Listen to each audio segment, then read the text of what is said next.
Historias del crimen en 7 días radio.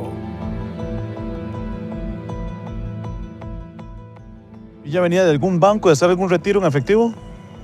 No, lo único que manejamos nosotros es la versión de que venía del sector de San Pedro Montes de Oca. Los dos tipos venían siguiendo la motocicleta y se dio el hecho acá. Lo que acabamos de escuchar es una transmisión de un avance de última hora en Telenoticias, hace más de 20 años. El 23 de diciembre del 2003, motociclistas armados alcanzaron a una mujer que conducía un vehículo cerca de Plaza del Sol, en Curridabat, y le dispararon a quemarropa.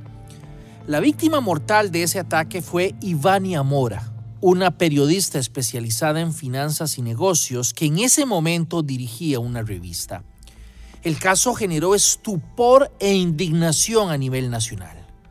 Hubo personas detenidas y enjuiciadas, pero finalmente absueltas. Hoy en Historias del Crimen vamos a recordar el asesinato de Ivania Mora y las razones por las cuales las personas detenidas por este hecho fueron absueltas. Vamos a escuchar a continuación una conversación que sostuvimos con el periodista Adrián Mesa, quien en aquel entonces, hace más de 20 años, trabajaba para Telenoticias y cuya voz escuchábamos al inicio de este programa. Historias del crimen. Sí, Rodolfo, bueno, ese día estaba de guardia, salía a las 11 de la noche y el compañero que monitorea todas las fuentes policiales me alerta de que hay una situación que se ha presentado en el sector de Curridabat, allá muy cerca o al frente más bien de donde está Plaza del Sol en Curridabat. Se habla de un tiroteo, de un posible caso de sicariato por las circunstancias en las que se dan. Nosotros nos movilizamos de forma inmediata con el equipo periodístico completo, con la unidad móvil para poder transmitir.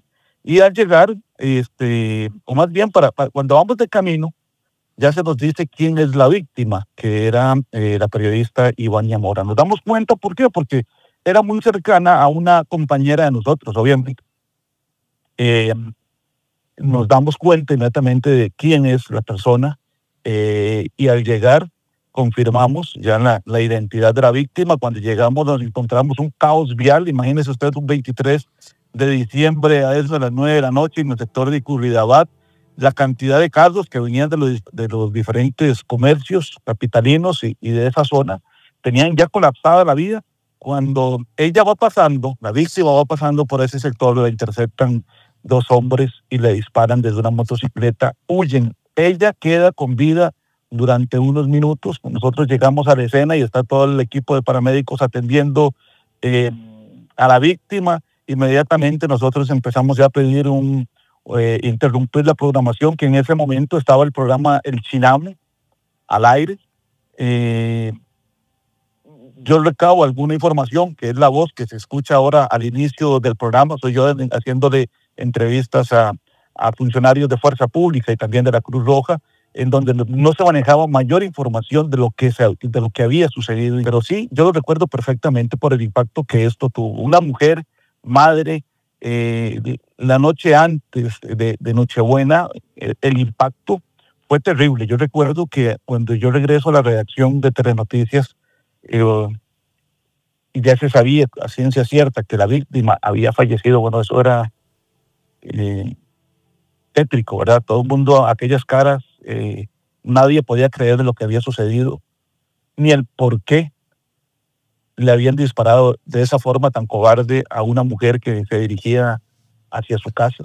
Adrián, usted cubrió muchos años la fuente judicial, los sucesos como se conoce en los términos periodísticos.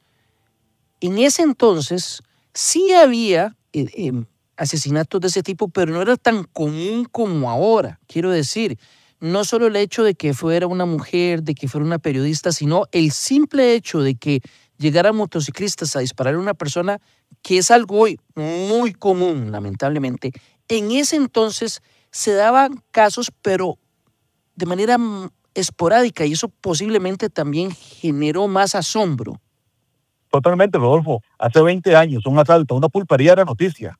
Ahora no sé cuántas pulperías asaltan todos los días en nuestro país. Todo ha cambiado y para aquel entonces ese tipo de ejecuciones eran muy pocas y generalmente casi que el 100% iban a estar relacionadas con temas de narcotráfico. En este caso, obviamente, ese no fue el motivo por el cual matan a esta mujer.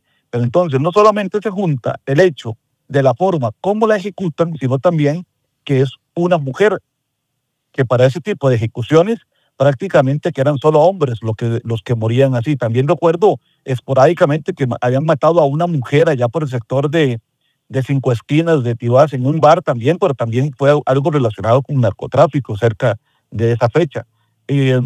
Entonces, obviamente hay un impacto total en la sociedad, hace que el Poder Judicial tenga que reaccionar de una forma acelerada para poder llegar a los responsables de este crimen, que a la fecha sigue impune, que es lo lamentable, y que ya por la fecha en la que estamos, ese caso quedará impune para toda la vida. Y otro elemento importante, Adrián, es que un par de años antes todavía estaba, por decirlo de alguna manera, muy fresca en la memoria de la gente el homicidio de Parmenio Medina. Quiero decir, en menos de 2 años, el país estaba frente a 2 casos que tenían como característica que las víctimas eran periodistas. Eso evidentemente también generó pues mucha expectativa de la reacción policial, porque para el caso de cuando ocurre el crimen de Ivania, el caso de Parmenio Medina todavía era un caso que estaba abierto. Así es, este caso estaba impune todavía. Yo recuerdo allá en el colegio de periodistas un gran rótulo que había donde iba contabilizando día a día cada uno de las horas que iban pasando para sumarle a ese triste calendario. Recuerdo también de que muchas organizaciones de periodismo internacional pusieron su mirada hacia Costa Rica por el tema de que eran 2 comunicadores asesinados en tan solo 2 años, en un tiempo muy corto. Esa situación, pues obviamente no solo impactó a Costa Rica, sino también a organizaciones no gubernamentales radicadas en otros países que defienden la libertad de expresión, y eso pues también afectó la imagen de nuestro país. Historias del crimen. Era el periodista Adrián Mesa quien nos narró cómo vivió aquella noche del 23 de diciembre del 2003, hace más de 20 años, cuando le correspondió cubrir la noticia del asesinato de Ivania Mora. A continuación, ahora vamos a escuchar una conversación que sostuvimos con Osvaldo Henderson, un abogado penalista que trabajó muchísimos años en el Ministerio Público y que llevó sobre sus espaldas parte de este proceso penal por el crimen de la periodista. Él nos cuenta las dificultades de investigar un caso como este. Historias del crimen. Osvaldo, no es lo mismo investigar un homicidio en donde hay muchos testigos o hay una relación muy clara entre la víctima y el victimario, una riña en donde todo el mundo vio quién fue o es muy fácil encontrar un móvil, que investigar un caso con estas características. Yo siempre he escuchado que ustedes han señalado que tiene un grado de complejidad mucho mayor que otros casos. Efectivamente, no todos los casos son iguales. Y no por el tipo penal, sino por las características del hecho. O sea, un robo puede ser un robo de una u otra forma, pero las características de investigación dependerán de la forma en que fue realizado o cometido el delito. En cuanto a homicidios, históricamente, se tenía aquí un resultado de investigación positivo altísimo de parte de la policía. De hecho, era de los delitos más altos, y que yo no lo podría comparar con narcotráfico, porque en narcotráfico hay una contabilidad de lo que se decomisa. No hay contabilidad de lo que pasa y no se decomisa. En cambio, en el homicidio, pues todo homicidio sale en primera plana y de ahí en adelante ya pues empezás a sacar cuentas de cuántos se resuelven y cuántos no. Efectivamente, cuando hay un sicario de por medio o hay personas que ejecutan el homicidio, ya perdés algo que es básico en una investigación de homicidio, que es la relación entre la víctima y el victimario. y por eso se habla de la autopsia psicológica de la víctima y de la autopsia social de la víctima, porque por lo general empezás a investigar quién es la víctima para poder determinar si es por celos, si es por deudas, si es por algo, la posible identidad del victimario. Cuando interpones un tercero que no tiene ninguna relación entre la víctima y a veces casi ninguna relación entre quien da la orden de ejecutar el homicidio, pues la investigación se complica bastante. Y hay que ser sincero, para esas épocas todo se va aprendiendo y todo se va madurando. El investigar es como un arte.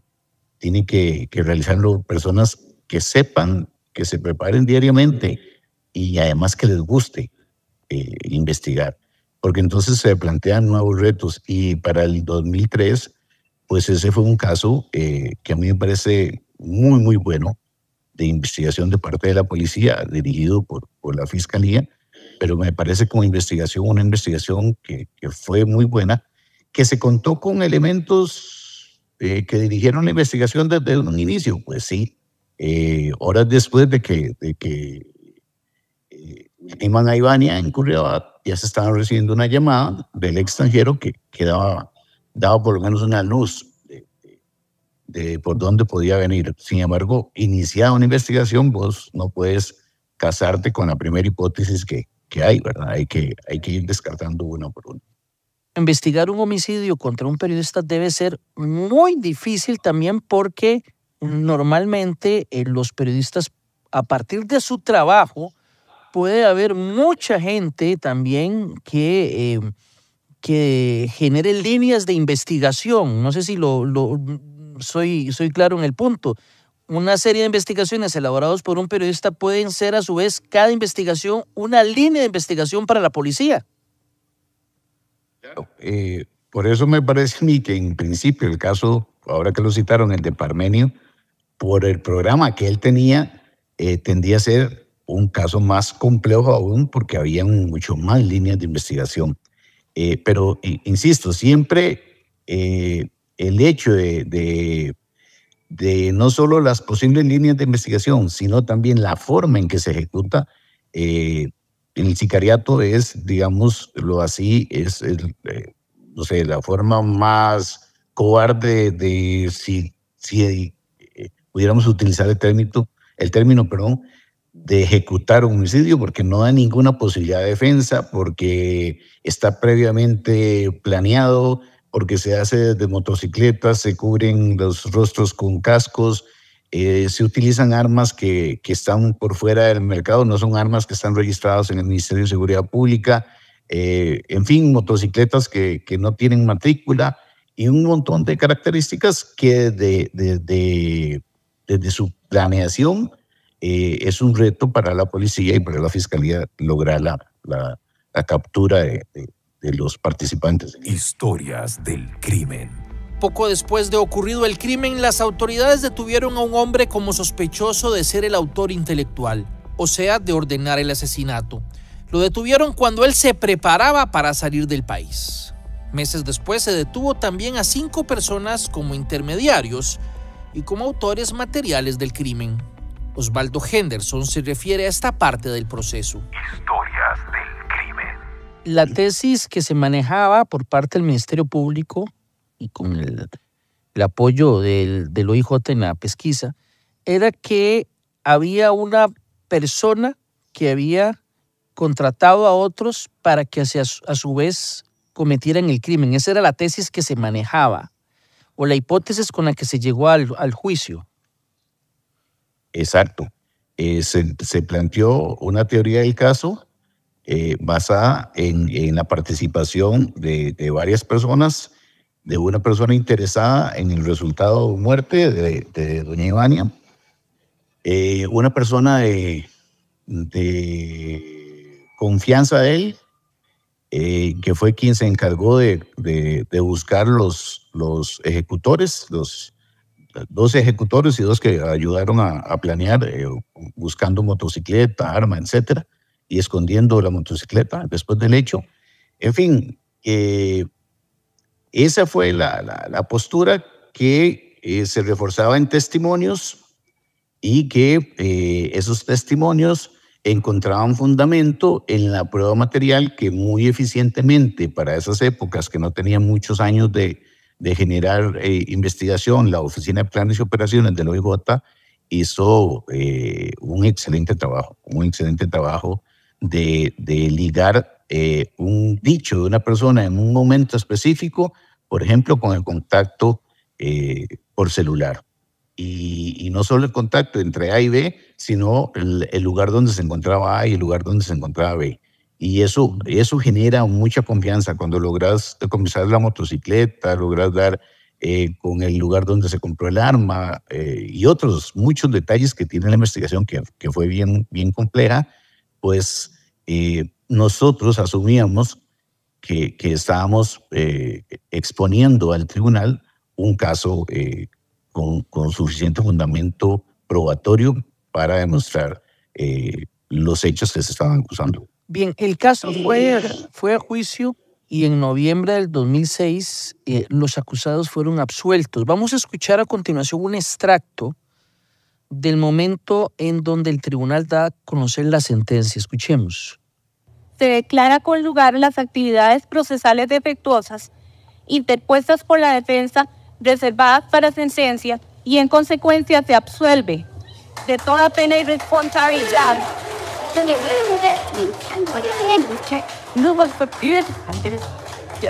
Por favor, guardemos silencio. Bien, como ustedes pueden escuchar. Se absuelve de toda pena y responsabilidad. Nelson, por favor, le suplicamos a las personas que hoy nos acompañan que guarden silencio a efectos de poder dar lectura a él. Por tanto, Historias del crimen. Esto fue parte de lo que se vivió el día en que se conoció la sentencia absolutoria por el caso de Ivania Mora. ¿Por qué fueron absueltos? En pocas palabras, por un tema de forma. El tribunal consideró que la forma en cómo se recogió el testimonio de una persona que estaba fuera del país no fue la correcta, y con esto se vulneró el debido proceso. Básicamente, se cuestionó la competencia de un juez costarricense para recoger ese testimonio fuera del país. Alejandra Araya, abogada defensora en este proceso, señaló lo siguiente el día de la sentencia. Historias del crimen. Pero no hubo líneas de investigación. Es decir, desde el día 1 se parte de una premisa que es la posible competencia, lo cual era falso, es absolutamente falso, y no se separan de ahí. De hecho, fue parte de los interrogatorios constantes de la defensa, de las defensas. Recordemos que estábamos defendiendo 6 personas completamente inocentes, en donde desde un inicio habían dado manifestaciones y declaraciones que nunca fueron corroboradas. No hubo ninguna línea de investigación distinta a la que se dio en el momento inicial. Escuchábamos la voz de la licenciada Alejandra Araya. Ella era defensora en el caso que estamos analizando hoy, el crimen de Ivania Mora. Don Osvaldo Henderson, quien era fiscal del Ministerio Público, nos acompaña acá. Y vamos a conversar a partir de este momento, don Osvaldo, ¿qué es lo que pasa que se da esa sentencia? ¿Cómo podemos comprender exactamente todos los elementos que hay para entender las razones por las cuales el tribunal decide, como dijo al inicio, declarar con lugar alguna actividad procesal defectuosa? ¿Qué significa eso y cómo le podemos explicar a la gente? Rodolfo, tal vez son aspectos técnico-jurídicos que para ponerlo de alguna forma más sencilla, podemos decirle a los seguidores de tu programa que el proceso penal es un orden. O sea, todo en derecho tiene un derecho de fondo y un derecho de forma. Uno es qué es lo que se protege y el otro cómo debe ser el procedimiento para protegerlo. Este proceso de forma es lo que a veces la gente suele confundir con el debido proceso. El debido proceso no es otra cosa, una manifestación de que para usted llegar a una conclusión tiene que respetar esas reglas de juego que hay en cada uno de los procesos. En el proceso penal no se diferencia de los demás. y el proceso penal a partir del año 98 está diseñado con una estructura que tiene 5 etapas el proceso, que son más importantes en principio las 3 primeras etapas, una de investigación, otra fase intermedia y otra fase de juicio o de debate, que es, digamos, las 3 que más nos llaman la atención o que más vemos en noticias, todo eso, porque las demás son de impugnación y de ejecución. Entonces, las reglas las pone el código, no las pone el fiscal, no las pone el juez. La prueba testimonial, por ejemplo, es prueba que se localiza en la etapa de investigación, pero que se evacúa en juicio, en debate, en la tercera etapa. Ahí es la evacuación de la prueba. ¿Y por qué es en este momento de evacuación que cambiamos a partir del año 98? Antes de eso no era así. Antes se podía tomar la declaración del testigo en el juzgado de instrucción y cuando se llegaba a juicio, si el testigo no aparecía, nada más se le daba lectura a lo que él había declarado. El cambio en el 98 se dio por respeto a un debido proceso, al derecho de defensa, sobre todo, de los imputados, que puedan interrogar al testigo, que no sea un testigo que nada más están leyendo lo que él dijo o lo que se supone que dijo, ¿verdad? Porque tampoco estuvieron ahí para corroborarlo. Entonces, en el debate es cuando se tiene que evacuar la prueba testimonial. ¿Qué pasa con casos donde estamos hablando de sicariato, de crimen organizado? ¿Corre peligro el testigo? Claro, por eso se tuvo que crear hasta una oficina especial del Ministerio Público de Protección de Testigos, y de víctimas y testigos. Entonces, como esa es la regla, el mismo código establece la excepción. Para asegurar la prueba en el debate, existe una excepción del anticipo jurisdiccional de prueba. ¿Qué es esto? Que en la fase de investigación, que es la primera fase, vamos a hacer un acto que es del debate propio, evacuar un testigo. Por si el testigo no llegara, no pudiera llegar por alguna circunstancia, por la edad, porque tiene una enfermedad avanzada o por el peligro de su vida que corre, asegurar la prueba.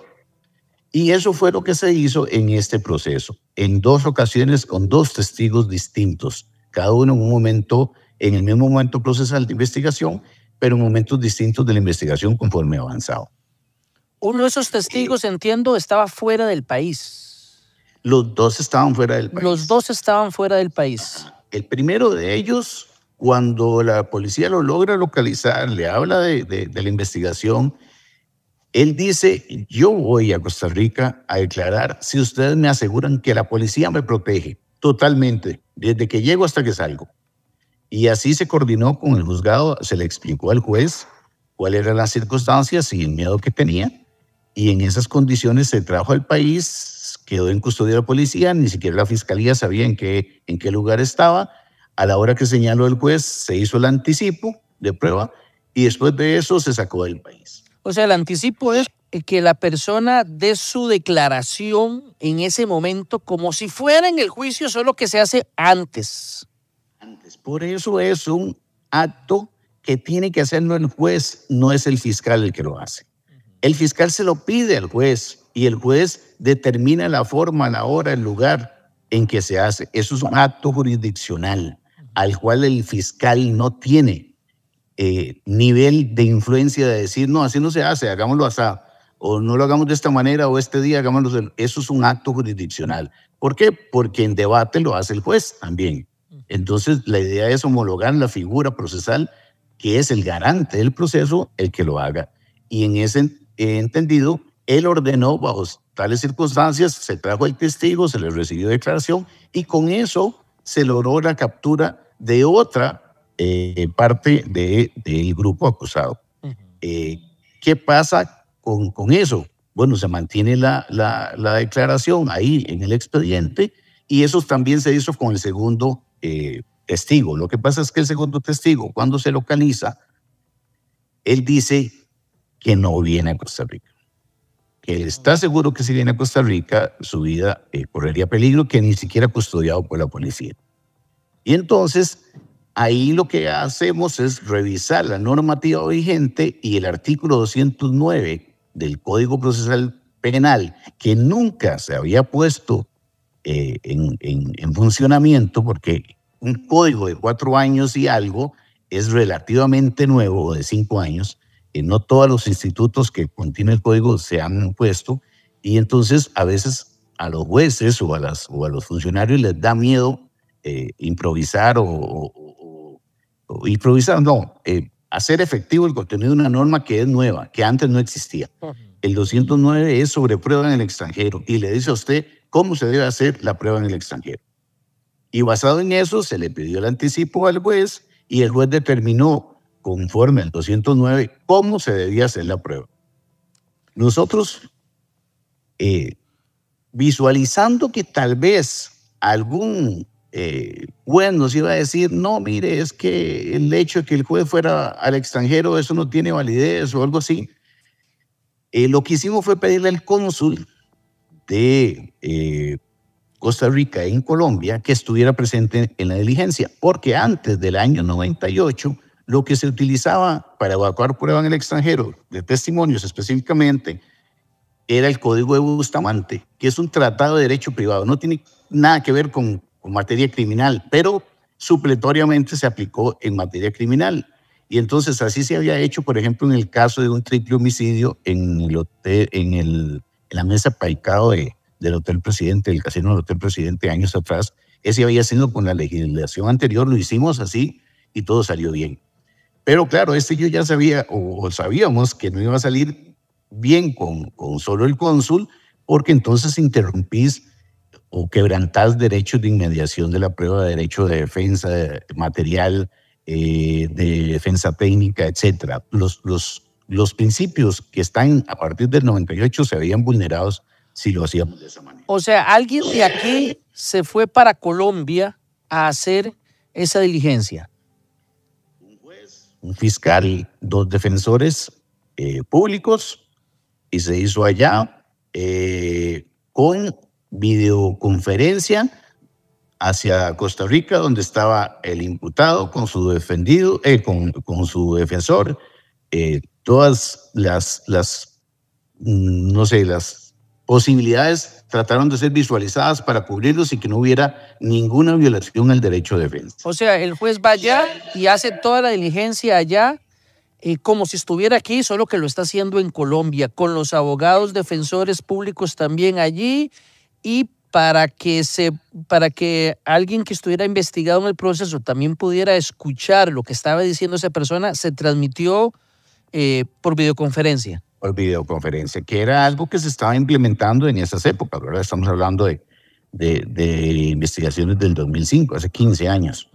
Eso se hizo así porque así lo ordenó el juez. Insisto, es una diligencia que no es de la fiscalía, es jurisdiccional. Se le solicitó y él lo ordenó así. Así se planteó el caso y claro, la defensa cuestionó e impugnó la actividad procesal defectuosa no en ese momento que resolvió el tribunal de juicio. Ellos lo cuestionaron en la audiencia preliminar, que es la etapa intermedia, es la segunda etapa. Lo cuestionaron hasta ante la Sala Constitucional y la Sala Constitucional les dijo, esto no es materia de nosotros, vayan a la vía penal donde están y ahí lo argumentan. Lo interpusieron una y otra vez, el juez se lo rechazaba, apelaban, iban en alzada y lo rechazaba el tribunal. Todavía a inicios de juicio, que ya es la tercera fase, que eso ya debería estar superado y decir, bueno, ya se impugnó, ya se revisó, ya esta prueba, tenemos que darle seguridad jurídica al proceso. Se interpuso al inicio del debate, como dice la normativa, tiene que interponerlo al inicio del debate. Y ahí nosotros le hicimos ver al tribunal que ya eso se había ventilado una y otra vez, pero que de todas formas tenían que resolverlo al inicio del debate. Porque en esto, Rodolfo, hay una cuestión muy interesante. La actividad procesal defectuosa está presente para que el órgano jurisdiccional revise las actuaciones de la policía y la fiscalía. Pero no está para eliminar pruebas. Si algo se hizo mal y se puede reponer, ese es el principio que priva. Si usted lo hizo de una forma que no era y tenía que pasar por la Casa Amarilla y la Secretaría de la Corte, bueno, tiene oportunidad de volverlo a hacer así. En esto, que es un testimonio, pues con mucho más razón, porque si hubieran dicho eso al inicio del debate, se localiza el testigo, se hace una videoconferencia, como han hecho un montón y hacen frecuentemente, y se vuelve a interrogar sobre todos los hechos en medio de debate. O se trae el testigo al país, se trata de, no sé, cualquier cosa, pero eso debía haberse resuelto al inicio del debate. En el momento de la sentencia fue cuando, según lo que usted está explicando, el tribunal dijo, este proceso está malo. Ajá, y ahí ya no puedes subsanar porque ya terminó el juicio. Ok, entonces básicamente, para entender el punto, el tribunal lo que dijo es que el proceso para recoger esa prueba no fue el adecuado.